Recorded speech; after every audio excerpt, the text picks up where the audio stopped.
Hello, and welcome to Finding Your Voice, the platform aimed at connecting everybody from all over the world during a time of social distancing, self-isolation, and global lockdowns. I am Laura, and today we meet with Shruti Chadha.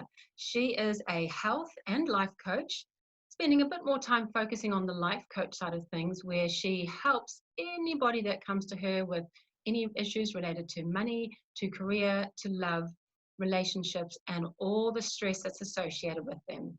Her Facebook page is Transform with Verve, so please go and take a look at it after we're finished talking. And we were just talking before, Shruti, saying that you were having an issue with the fact that while we've got social distancing happening on a physical level, we're actually not doing it so much on media. And then we went into a few other topics around your how you manage your breathing, how you manage your day if you're not normally used to working from home, and then how we actually distance ourselves from social media. So with that in mind, please take a moment just to tell us a little bit about yourself, and then we're going to get cracking with those topics. All right, thank you, Laura. I really appreciate the initiative that you've taken of setting up this forum through your page and getting everyone across and sharing their thoughts about COVID-19, because I do understand that these are stressful times for a lot of us, depending on what our individual situation is. If we are business owners, if we are working for an organization, or if we are a sole parent or sole earner, it is quite overwhelming, and it can be quite exciting for others as well, where they're welcoming this as a break from their normal daily routine. Yeah. But then again, it is a time for all of us to step up and support each other Mhm. in overcoming the panic and the stress that we all may be experiencing, the anxious times that we're going through, and ensuring that we come out on the other side smiling and healthy. Mm.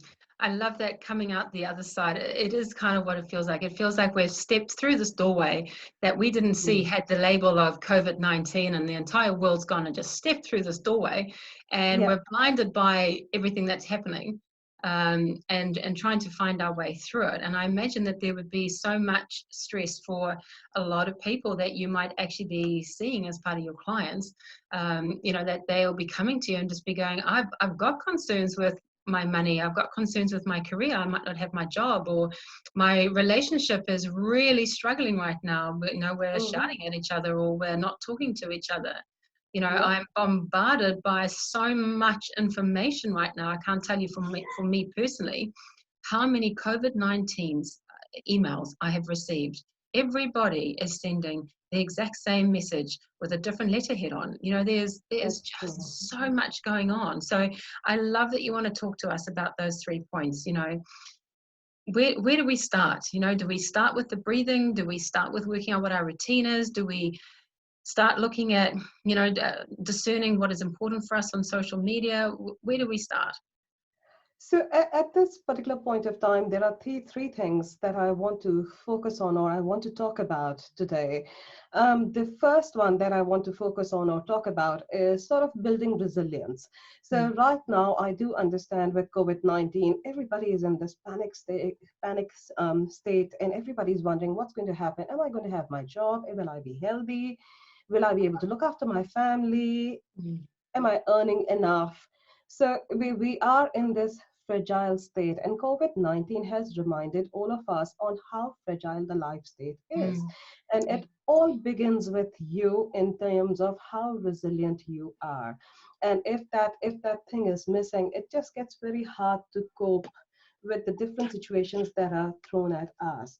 And as humans, we have been over the last many years, we have just been on the go all the time. We are told to multitask, we are told to be super performers, we are supposed to be super moms, super dads, and we are all the time on the go. And what's happened as a result of that we've all ended up in a hyperactive state. We mhm, don't know how to slow down. Slowing down itself is a process for people, which is missing right now. I wouldn't say that it's the case for everyone, but by and large, this is the case for majority of the people, and that's mm, where we don't have the resilience to cope with circumstances. Comes an email, we get stressed. something happens to our child, we get stressed. So to sort of overcome that and to center ourselves, what's the first thing that I'll talk about today? I'll talk about breathing, Mm. and I'll talk about a really simple breathing technique. What I would talk about is just, people, you can either lie down or you could be standing up, and I want you to place your hands over your belly and then just take a deep breath, you know, pause for 2 seconds and then exhale and pause for 2 seconds. And you can do this 10 times. Every time you do it, you can do it every hour. And when you're breathing in, I want everyone to sort of breathe in from their belly. So I want them to inflate their belly as if they're sort of filling air in a balloon, So and pause for 2 seconds. should we give this a go?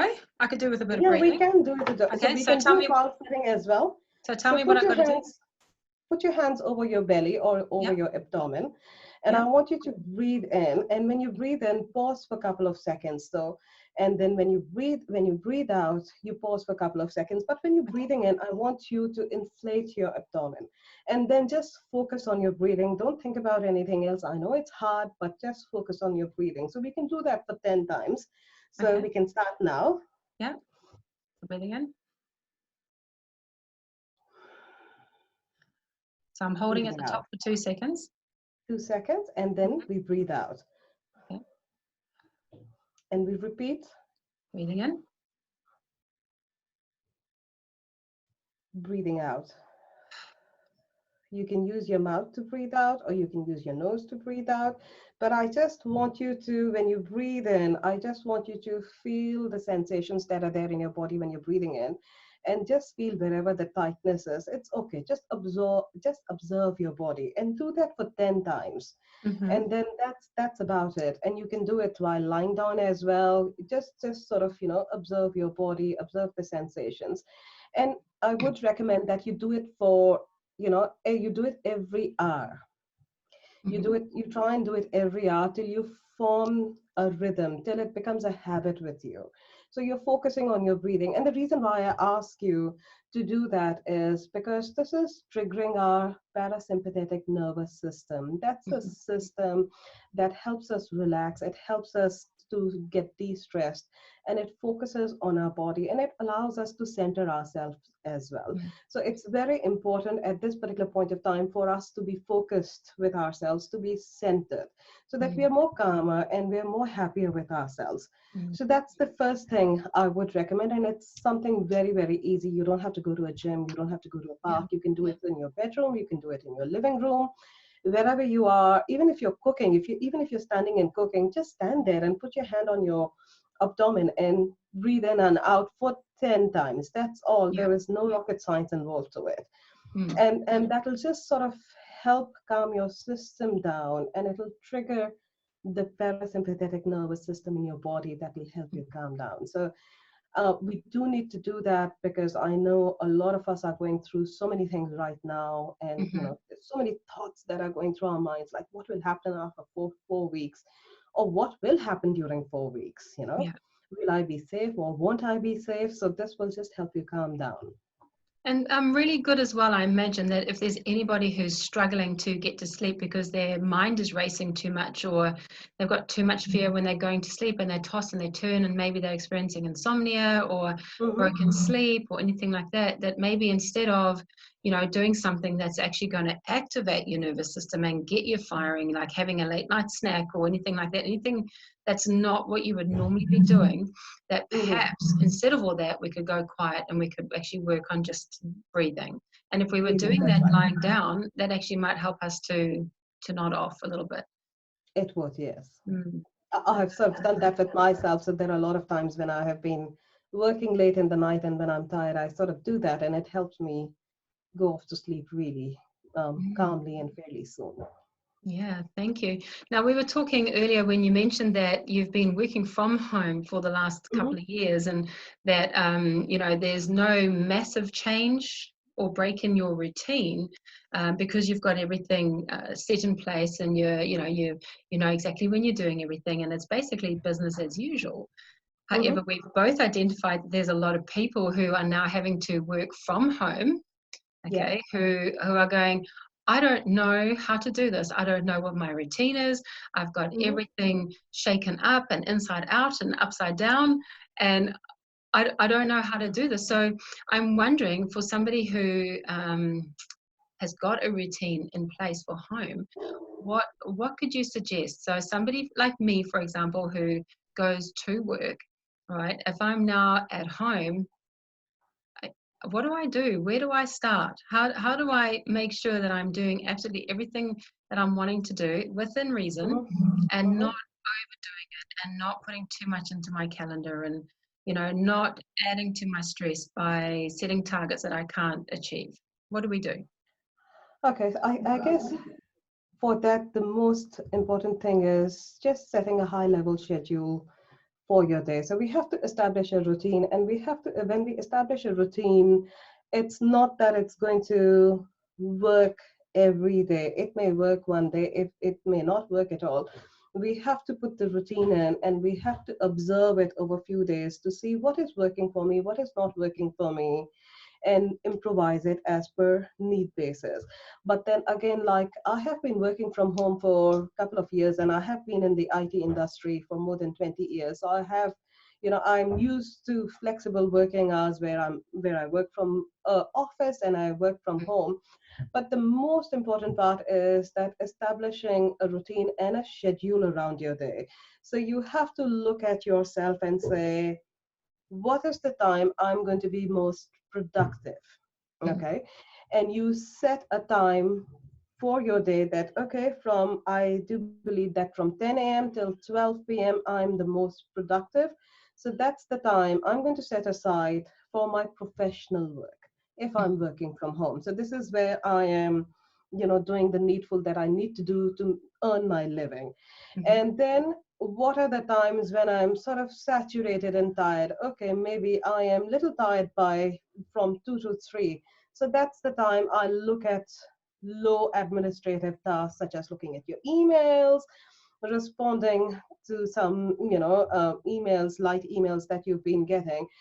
But along with working from home, sort of working your time around productive and non-productive hours, it's important to look at, when are you going to exercise? If you are a person who likes to exercise, if you're a person who likes to be, have some movement in their day, so you sort of schedule some movement in your day. You put some time aside for meditation if you like doing meditation, or some sort of grounding exercise or centering exercise that you like to do.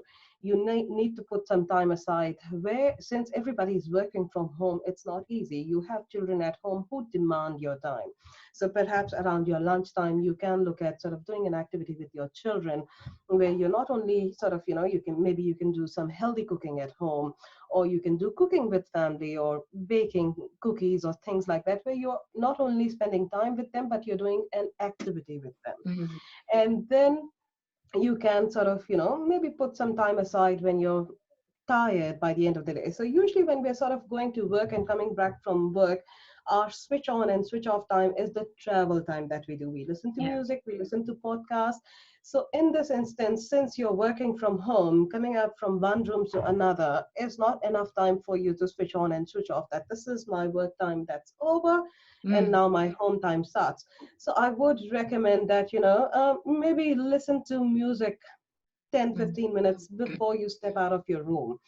or maybe do an activity that you always wanted to do or that you enjoyed as a child. So maybe, as a child you enjoyed drawing things or coloring things or making Lego. Do that for 15 minutes. Mm. So you're actually switching off and you're Yeah. prepared to come into your home. So, like, for example, I have my notebooks here and I have my sketchbooks here, and I just sort of scribble and dabble by the end of the day. So do something like that that helps you Mm. unwind, and then you're ready for your family.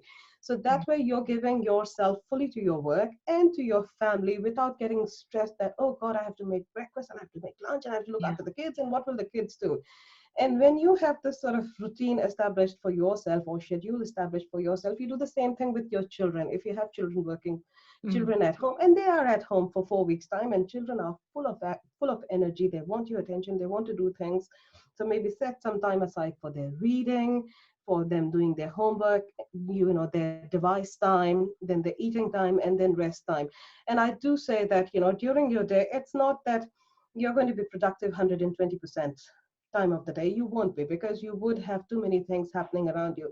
So build Mm. distractions in your day. So like, for example, if you work for an hour's time, build 5 minute or 10 minute distraction in your day. Your distraction could be getting a glass of water, making Yeah. coffee, watching Facebook or Google or anything. Just do that, build it so that you're not all the time distracted that, Mm. gosh, I'm missing out on something. So you're Yeah. sort of, focusing on what your activity is, and you're giving your 100% to that. Mm. So that's my sort of second tip around Yeah. working from this thing home. Yeah, and I think before we go on to your third one, because you've mentioned getting onto social media there, is that if you do have a balcony, go and sit out on that balcony. Go and get some Yes. sun on you. Go and get some fresh air. Don't get cabin fever. Don't allow yourself to get there. Or if you've got a little garden, go for a little wander and just reconnect with all the bugs that are in your garden, and Yes. what it looks like. Do a little bit of gardening. Get your hands into the dirt. Get yourself grounded. Walk outside on the grass bare feet. Just a Hmm. little look up into the sun and just feel the sun on your face, Get some Any- fresh air, get some anything, sun, yeah. you know.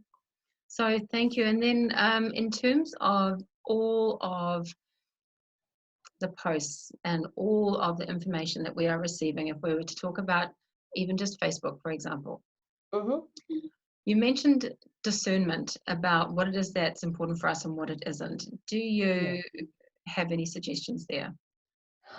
I do. So I do. We all are connected today through social media like Mm, WhatsApp, Instagram, Facebook, YouTube, you name it, and we are all connected. And what's happened over the years is that we've actually tended to abuse the social media than actually use it for its right purpose. yeah. So in times like this, where everyone's a lot of sort of stressed, anxious, or panicking, or wondering what is going to happen, I would sort of recommend to use the same measures that we're using of social distancing on social media. Please discern the information that you're consuming, that you're looking at passing on. Is it from a reliable resource? Is it from the government recommended website around COVID-19? Is it from approved medical sources? Or is it from a reliable news channel? If it is not, please try not to consume it, and please don't forward it on, because going through so much information and trying to analyze it and make it what it means for you can be very mentally exhausting and tiring. So Mm, we have professionals, we have people who are experts at this. They are doing that for us. So mm, consume information that's only from valid, verified resources, not yeah. everywhere else, because it can get really tiring, and you can get more panicked.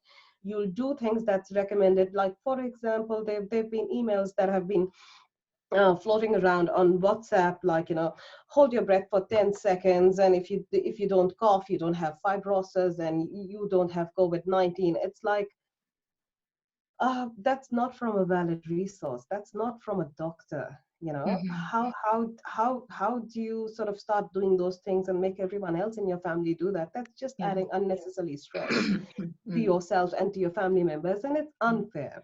So yeah. please use social distancing measures on social media. Please discern the information that you're getting. And please, it's like the food that we consume. It's like, do you want to eat lots of junk food, or do you want to eat food that actually nourishes your body? So it's the Mm, same on social media. In these times when things are quite up in the air, please do things that nourish your body, that nourish your mind, that nourish your emotions, and that nourish your spiritual self. Let's not, sort of go and consume everything, because we as humans are not designed to digest everything, and we are not designed to consume everything. We are all different. So please look at means and methods that's most nourishing for you and for your family. And so would that, Shruti, be your takeaway message? Just to really spend time doing things that actually nourish your mind and nourish Yes, your soul, your spiritual growth, your emotions, your mental spend health. time spend time with yourself. Spend time 5 minutes with yourself every day in self-reflection. And just, you can do that by breathing, spend time with your family members. This is the opportunity that we always all keep on talking about. I wish I could do that with my son, but I just don't have the time. So use this as an opportunity to build those bonds with your family members, with your children, with your spouses, with your parents, whoever is there in your family. Just build those bonds, and look at how you can build resilience. So, look at making yourself stronger emotionally, Yeah. and, spending time in sort of spiritual elevation as well. Not everyone's spiritually inclined, I do believe that, but whatever works for you, whatever helps you, makes you feel better, please do those activities and just be calm, and this too shall pass. Exactly. This too shall pass. We're going to get through this one day at a Yes, time, yes, we right? will, we will. Shruti, thank you so much. For anybody who's wanting to speak more with Shruti, don't forget that her Facebook page is Transform with Verve, Health and a Life Coach. If you're interested, she's going to be totally 100% happy to have any questions or anything that you'd like. Go and like her page as well. Shruti, thank you so much for joining us today. We'll Thank you, finish off Laura. here and we'll catch up again soon. Sure, we will do. Thank you. I really appreciate your initiative.